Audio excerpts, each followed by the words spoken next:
Bonjour, eh bien aujourd'hui on va s'occuper un petit peu plus de tout ce qui va être mobilisation et étirement de l'articulation de l'épaule. Du coup, on va s'atteler à tous ceux qui présentent des troubles au niveau de l'articulation de la gléno-humérale. Donc pour l'instant, on va faire que la gléno-humérale. Donc pour ce faire, donc toujours dans le contexte, on part du principe qu'on n'a pas grand-chose pour pouvoir faire sa rééducation. Du coup, on va la faire avec les moyens du bord. Alors, dans un premier petit exercice, on va faire un petit peu de mobilisation de l'articulation de la gléno-humérale. Donc, je vais prendre mon humérus et puis je vais m'amuser à le bouger un petit peu. Donc, je me suis mise aujourd'hui sur ma petite table basse parce que concrètement, je suis un petit peu petite et que du coup, sur ma table, je suis trop basse pour pouvoir le faire. Donc, ce qu'il faut absolument, c'est que vous ayez un coude qui soit en flexion proche de 90 et il faut être bien détendu. Donc vous êtes bien détendu et avec votre main opposée, vous venez prendre votre épaule et vous prenez plutôt la portion basse, l'humérus. Et puis vous allez venir et puis hop, la faire glisser légèrement vers l'arrière, puis vers l'avant. Ça doit être une sensation un petit peu de mouvement un peu plus profond. Là, si on regarde bien mon épaule, on voit bien que voilà, je reste le bras bien détendu. Et puis je vais venir faire glisser d'avant en arrière ma gléno-humérale, ce qui va me permettre un petit peu d'avoir une libération de certains mouvements. Voilà, comme ceci, un petit peu d'avant en arrière. Comme je vous disais, je prends bien l'humérus et je viens faire glisser mon humérus vers l'arrière, puis vers l'avant.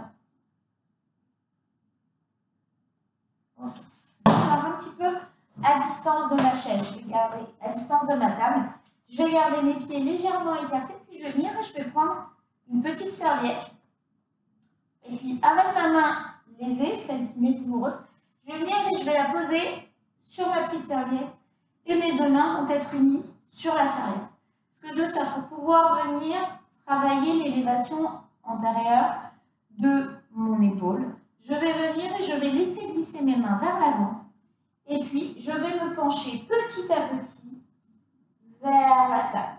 Tout en prenant garde à essayer de garder le dos bien droit, je viens et je positionne mes oreilles entre mes omoplates. Je laisse tirer un petit peu et je reviens, je remonte, je ressouffle. J'inspire à fond. Lorsque je souffle, je descends et je vais chercher le plus loin possible. Là, vous voyez, je recule un petit peu ma chaise, pour pouvoir justement avoir une meilleure élévation de mes épaules. Si dans cette position-là, lorsque vous êtes arrivé au bout, vous n'avez pas trop de douleur et ça ne vous tire pas trop, on va venir et pendant qu'on va descendre, on va venir effectuer une rotation des mains pour pouvoir les mettre paume de main vers le ciel. Et de la même manière, je laisse étirer un petit peu en soufflant. Et je remonte et je respire. Je redescends, je souffle. Et arrivé en fin d'expiration, je tourne mes mains, je maintiens un petit peu la pause. Et je reviens. Bien. Alors, troisième petit exercice qu'on peut également exécuter à la maison. Donc, il vous suffit juste d'avoir un mur. Donc, ce qu'on va faire, c'est qu'on va venir, je vais vous tourner le dos, je vais vous mettre dos à vous. Puis, je vais venir positionner mes deux mains sur le mur légèrement écarté.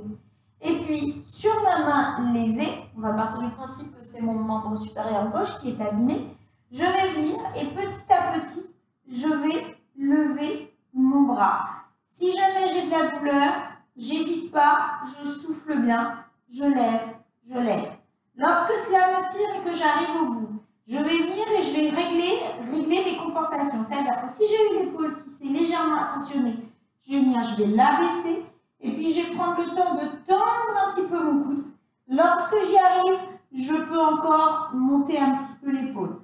Donc je répète, on vient bien vérifier que premièrement, on a le dos bien plat, que du coup on rentre bien le ventre. Deuxièmement, qu'on abaisse bien l'épaule. Troisièmement, que le coude est bien tendu. Je maintiens un petit peu et je relâche sur la descente. Je ressouffle. Donc je vous remontre un petit peu avec toutes les compensations qu'il peut y avoir. Voilà. Donc pour limiter tout ça, hein, ça c'est dans le cas où vraiment l'épaule est raide, on va venir verrouiller le ventre, abaisser l'épaule, tendre le cou. Et dans cette position-là, je maintiens. Et puis je viens et je relâche tout doucement. Quatrième petit exercice qu'on va pouvoir faire, on va faire des petits étirements également en balistique, c'est-à-dire que je vais prendre une bonne dimension, un bon espace autour de moi, de manière à n'avoir rien à choquer. Puis je vais venir et je vais balancer mes bras d'avant en arrière, en laissant le plus au repos possible. Juste là, voilà, je fais mon maximum, je monte et j'essaye, hop, de laisser tirer. Alors tout ça, ça se fait au repos. Hein. Je peux le faire dans cette position-là ou également, hop, hop, pour venir chercher un peu plus le pectoral et un peu plus les biceps. Hop, voilà.